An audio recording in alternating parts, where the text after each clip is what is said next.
I don't pretend to be an expert in physics, astrophysics, metaphysics, any of the various areas that scientific experts have studied for centuries. I don't pretend to be an expert in any of those things.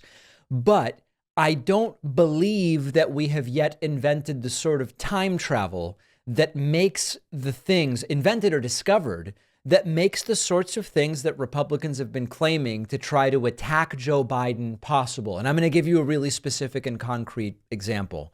RNC Chair Ronna McDaniel went on Fox News yesterday, and she says that the Biden White House killed the Hunter Biden story in 2020. The problem with this assertion is there was no Biden White House in 2020 to kill that story, because it was Donald Trump who was president of the United States, and it was Trump's White House that was in place in 2020. Let's take a look at what Ronna McDaniel had to say, and the Fox hosts don't even care. And this is a Biden White House that was meeting with social media companies, dictating what they put on their platforms before the 2020 election. Really? The Biden White House was telling media platforms, social media platforms, what to do before they were a Biden White House. That's fascinating. That to me is suppression. This is a White House that killed a Hunter Biden story that we now know is true, that prevented voters from knowing that before the 2020 election. That to me is suppression. It's just ridiculous for them to say that. And let's look at what they're fighting at on voting laws. We are in 72 lawsuits right now, the RNC is, with Democrats going into states saying we want to get rid of voter ID. Why wouldn't we want voter ID? Why shouldn't you say who you are to vote? Every American agrees with that. We have to get ID out to buy Sudafed, and they don't want you to show an ID to vote. Why are they doing that? That's not good for democracy. So they are absolutely the threat to democracy, and they're trying to dismantle our elections and our social media and control the narrative, and they're doing it in their own primary. It's certainly worth looking at the actions of both parties and weighing what they have and haven't done to actually suppress anyone's vote. There you go. It is worth. Now, of course, Martha McCallum sneaking in there, presumably a statement in order to minimize the legal risk to Fox News would be my guess. And say, well, look at what anybody has done to suppress the vote. There was no Biden White House in 2020, and they continue to insist. Now, if you press them on it, sometimes we on the left, we get the idea that we've got a gotcha for them.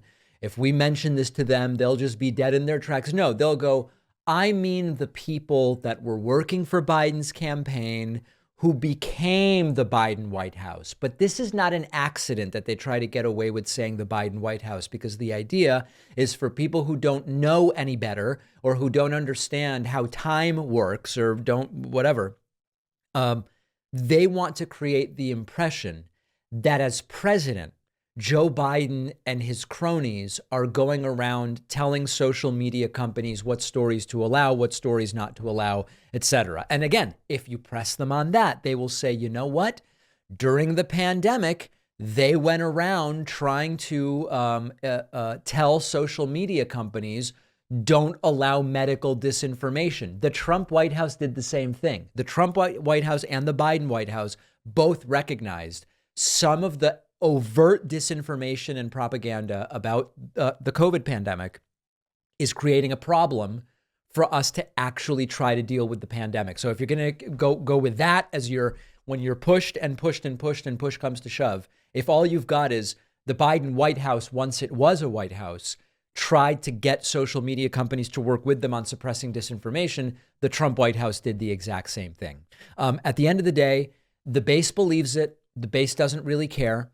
And it's Joe Biden's fault, apparently, that the Trump White House killed a story that isn't true, that still isn't true, by the way. And they are still looking for that smoking gun. We talked at the top of the show about their latest smoking gun, and there's not even smoke coming out of it. So that's where we are. Time travel would have to be possible for the allegations that they are now making to be true.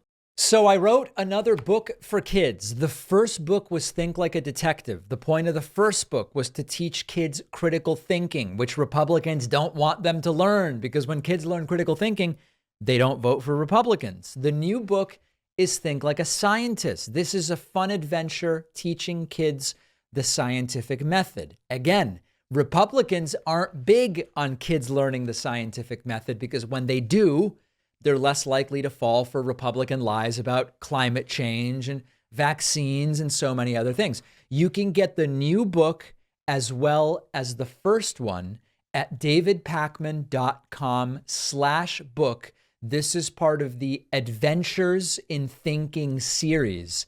Can you imagine that we're doing this? We are. davidpakman.com/book. 13,500 copies of the first book have sold.